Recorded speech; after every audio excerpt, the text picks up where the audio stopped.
निर्गमन अध्याय 28। निर्गमन अध्याय 28। फिर तू इस्राएलियों में से अपने भाई हारून और नादाब, अबीहू, एलियाजार और इतामार नाम उसके पुत्रों को अपने समीप ले आना कि वे मेरे लिए याजक का काम करें।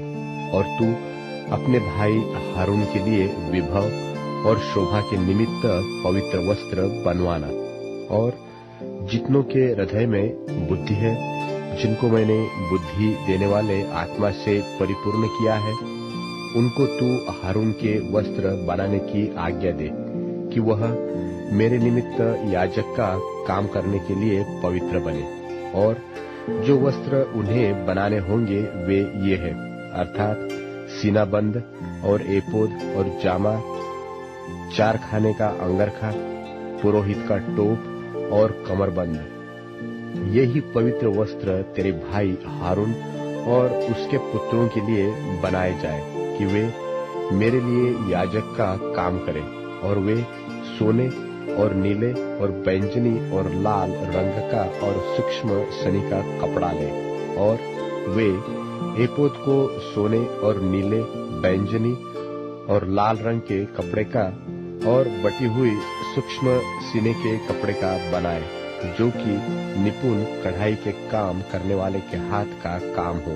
और वह इस तरह से जोड़ा जाए कि उनके दोनों कंधों के सिरे आपस में मिले रहे। और एपोद पर जो काढ़ा हुआ पटुका होगा उसकी बनावट उसी के समान हो, और वे दोनों बिना जोड़ के हो, और सोने और नीले, बैंजनी और लाल रंग वाले और बटी हुई सूक्ष्म सनी वाले कपड़े के हो। फिर 2 सुलेमानी मणि लेकर उन पर इस्राएल के पुत्रों के नाम खुदवाना। उनके नामों में से 6 तो एक मणि पर और शेष 6 नाम दूसरे मणि पर, इस्राएल के पुत्रों की उत्पत्ति के अनुसार खुदवाना। मणि खोदने वाले के काम से जैसे छापा खोदा जाता है, वैसे ही उन 2 मणियों पर इस्राएलों के पुत्रों के नाम खुदवाना और उनको सोने के खानों में जड़वा देना।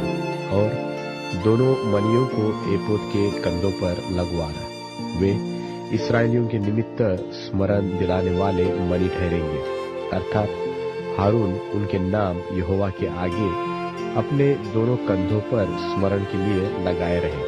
फिर सोने के खाने बनवाना और डोरियों की नाई गुंथे हुए 2 जंजीर चोखे सोने के बनवाना और गुंथे हुए जंजीरों को उन खानों में जड़वाना।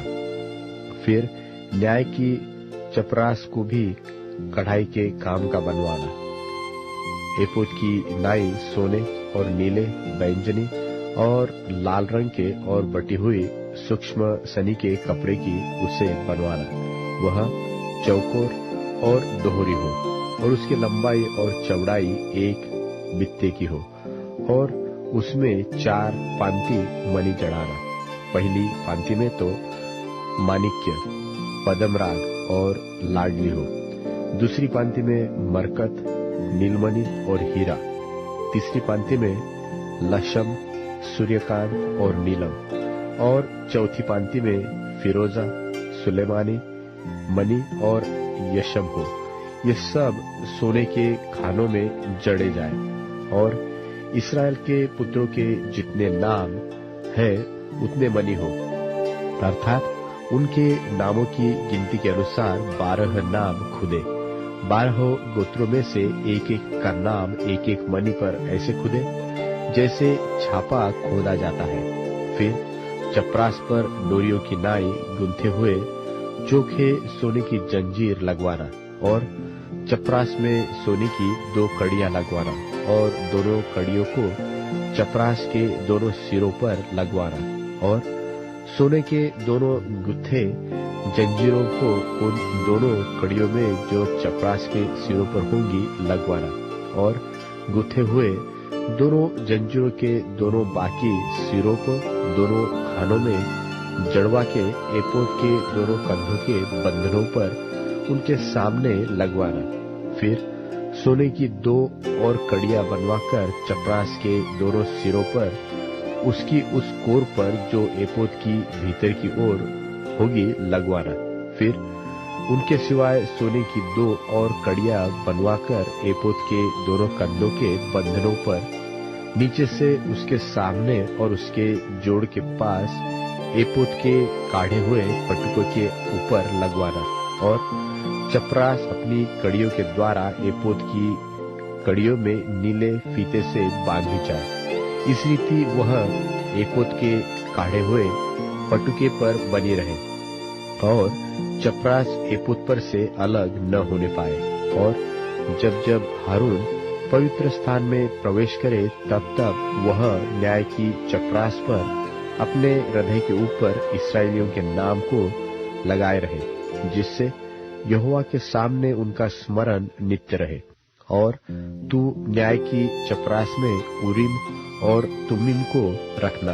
और जब जब हारून यहोवा के सामने प्रवेश करे तब तब वे उसके हृदय के ऊपर हो। इस प्रकार हारून इस्राएलियों के न्याय पदार्थ को अपने हृदय के ऊपर यहोवा के सामने नित्य लगाए रहे। फिर एपोद के बागे को संपूर्ण नीले रंग का बनवाना और उसकी बनावट ऐसी हो कि उसके बीच में सिर डालने के लिए छेद हो और उस छेद की चारों ओर बख्तर के छेद की सी एक बुनी हुई कोर हो कि वह फटने न पाए। और उसके नीचे वाले घेरे में चारों ओर नीले, बैंगनी और लाल रंग के कपड़े के अनार बनवाना और उनके बीच बीच चारों ओर सोने की घंटियां लगवाना, अर्थात एक सोने की घंटी और एक अनार, फिर एक सोने की घंटी और एक अनार।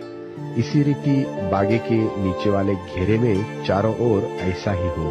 और हारून उस बागे को सेवा टहल करने के समय पहना करे कि जब जब वह पवित्र स्थान के भीतर यहोवा के सामने जाए वह बाहर निकले तब तब उसका शब्द सुनाई दे, नहीं तो वह मर जाएगा। फिर चोखे सोने का एक टीका बनवाना और जैसे छापे में वैसे ही उसमें ये अक्षर खोदे जाए, अर्थात यहोवा के लिए पवित्र, और उसे नीले फीते से बांधना और वह पगड़ी के सामने के हिस्से पर रहे और वह हारून के माथे पर रहे, इसलिए कि इस्राएली जो कुछ पवित्र ठहराए अर्थात अपनी पवित्र वस्तुएं भेंट में चढ़ावे, उन पवित्र वस्तुओं का दोष हारून उठाए रहे और वह नित्य उसके माथे पर रहे, जिससे यहोवा उनसे प्रसन्न रहे।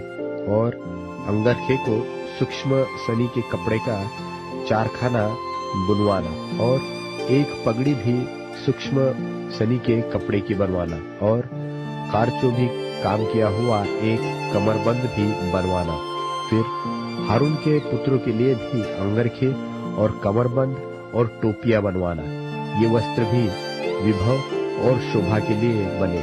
अपने भाई हारून और उसके पुत्रों के ये ही सब वस्त्र पहनाकर उनका अभिषेक और संस्कार करना और उन्हें पवित्र करना कि वे मेरे लिए याजक का काम करें, और उनके लिए सनी के कपड़े की जांघियां बनवाना जिनसे उनका तन ढपा रहे, वे कमर से जांघ तक की हो। और जब जब हारून व उसके पुत्र मिलाप वाले तंबू में प्रवेश करें, वह पवित्र स्थान में सेवा टहल करने को वेदी के पास जाए, तब तब वे उन जांघियों को पहने रहे, न हो कि वे पापी ठहरे और मर जाए। यह हारून के लिए और उसके बाद उसके वंश के लिए भी सदा की विधि ठहरे।